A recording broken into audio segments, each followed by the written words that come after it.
Welcome to biology. I'm super excited about this semester. So today we're going to be talking about chapter 1, the process of science. So if you're ready, let's go ahead and get started.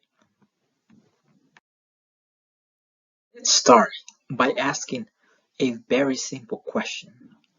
What is science? When you hear the term science, what does that mean to you? What do scientists do? What comes into your mind? So in this lecture, we're going to answer that very simple question. Science is a method of answering questions in the form of hypotheses. Science is a process of using observations and experiments to draw evidence-based conclusions. Also, science is a way of knowing. Scientists are basically curious about the world. And because they're curious, they form questions in the form of hypotheses. And they do experiments in order to answer that question. Since I'm a biologist, I want to start asking, what is biology? So biology is the study of life, the study of living organisms. In order for an organism to be considered alive, they must meet a specific criteria. And in this chapter, we're going to learn what that criteria is. So biologists study organisms such as bacteria. So bacteria is considered to be alive. Other biologists study plants. Others study humans and human behavior. And others use different organisms such as, for example, mouse, dogs, in order to answer hypotheses, in order to answer the questions that they're interested in answering. So what are the different traits that a living organism must have or must meet in order to technically be considered to be alive? Can you think about any of them? Have we ever heard of any of them before? Let's find out what those specific traits are. So the first criteria is that all living organisms must be able to reproduce.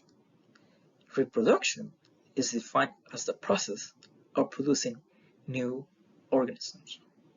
So all living organisms must be able to produce offspring. And when you think about this, right, if an organism is unable to make an offspring, that organism is going to become extinct. The second trait is that all living organisms must be able to grow and develop. Growth is defined as the process of increasing in size. So here we have an example of a human. So when you are little, when you're a baby, you're unable to talk, you're unable to walk, you depend on others.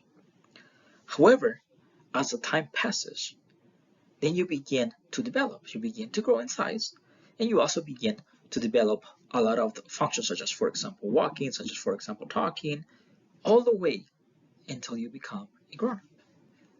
And as a grown-up, you're able to cook, you're able to take care of yourself, and you're able to reproduce, right? You're able to make a new offspring. All living organisms must be able to maintain homeostasis. Homeostasis is defined as the maintenance of relatively constant internal environment. An example of homeostasis is basically the pH in your blood. So the pH in your blood must be around 7, must be around neutral. You can go a little bit up or you can go a little bit below 7, but it must be around 7. And in your body, you have different mechanisms, different reactions that allow you to keep that constant pH. Another example will be the temperature inside your body. You cannot be too hot or you cannot be too cold. The temperature has to be constant. If you're too hot, what happens is that you begin to sweat in order to cool you off. If you're too cold, you begin to shiver, right, creating heat in order to keep your temperature constant.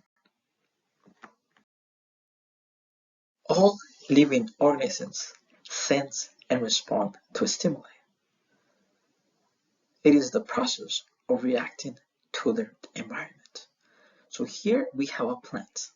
So plants use the energy from the sun in order to do a process that we call photosynthesis, which is basically the plant is making their own food. And later on, we'll talk about this process, photosynthesis.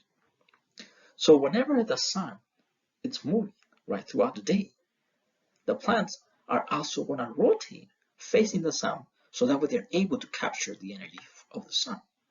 So essentially what the plant is doing is sensing and responding to the stimuli. In this case, the stimuli is the sun.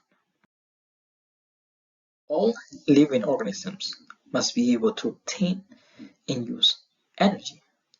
The ability to obtain and use energy allows us to do work or to do everyday functions.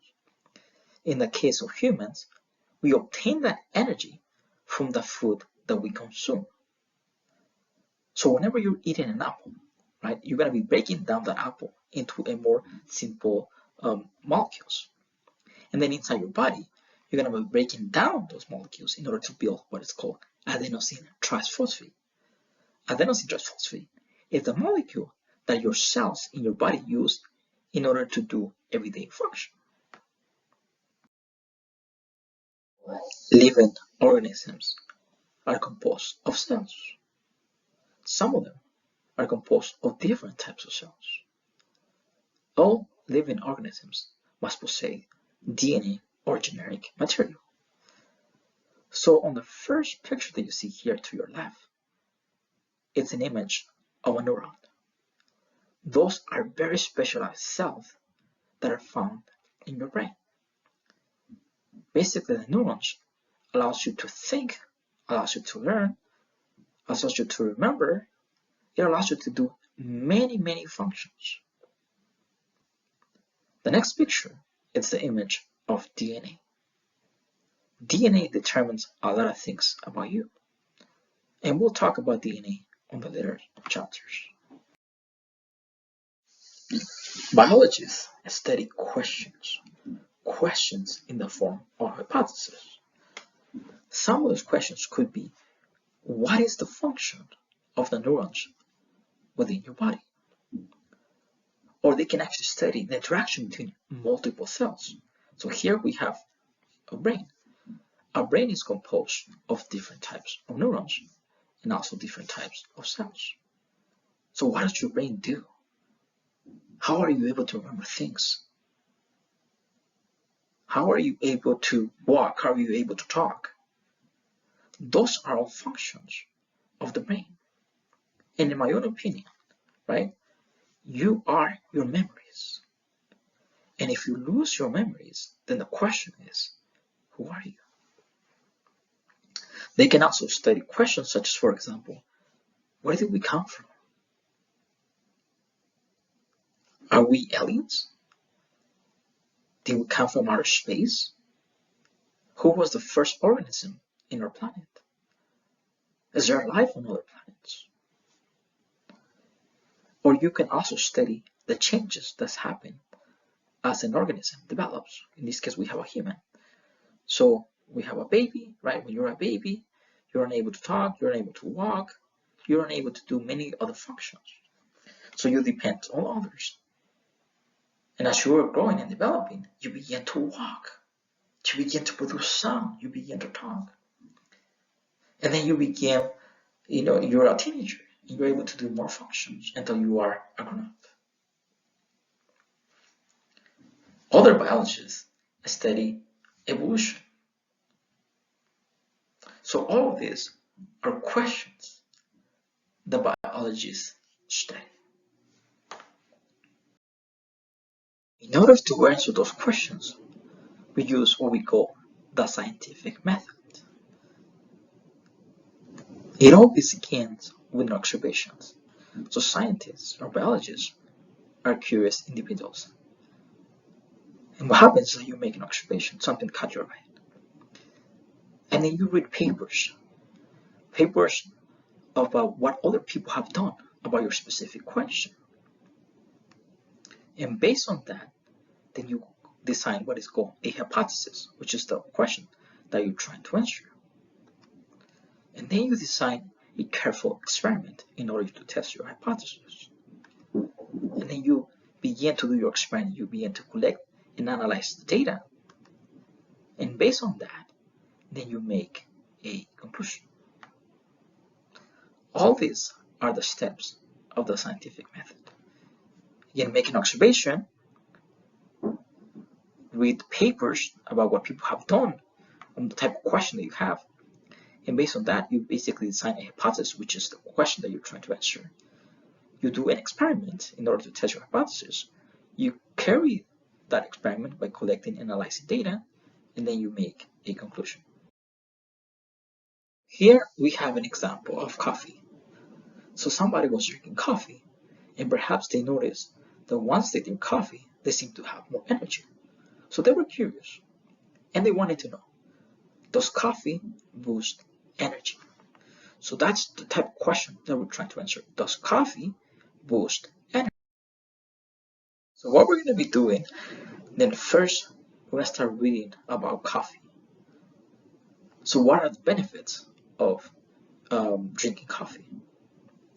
And who knows, perhaps while you're reading, something else caught your eye, such as, for example, does coffee boost memory?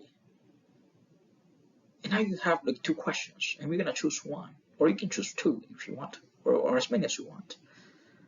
And based on that, you're going to design a hypothesis.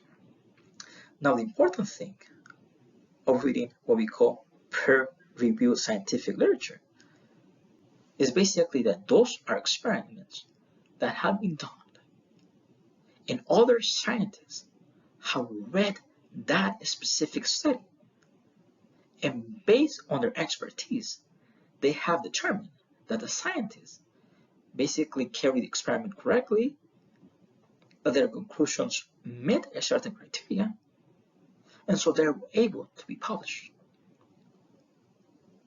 So the process of peer review allows only the best science, only the best experiments to be published. So they're trustworthy.